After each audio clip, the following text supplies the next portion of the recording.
Hello everyone and welcome back to another tutorial. Today we're going to see how to earn Bitget points. First, open the Bitget Rewards Center on your Bitget dashboard and on the website, visit the Rewards Center page directly. Next, check the available reward options. You have the new user welcome pack which invite friends who complete KYC and earn up to 200 USDT referral rewards.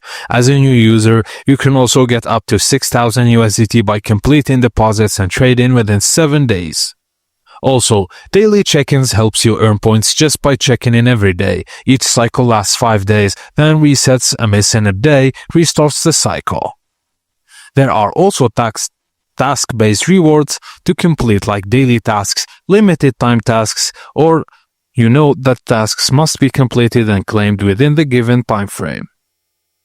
Finally, redeem your points. Use your collected points for spot trading fee rebate vouchers, futures trading bonus, saving vouchers with high APRs, and VIP trial passes or even exclusive merchandise.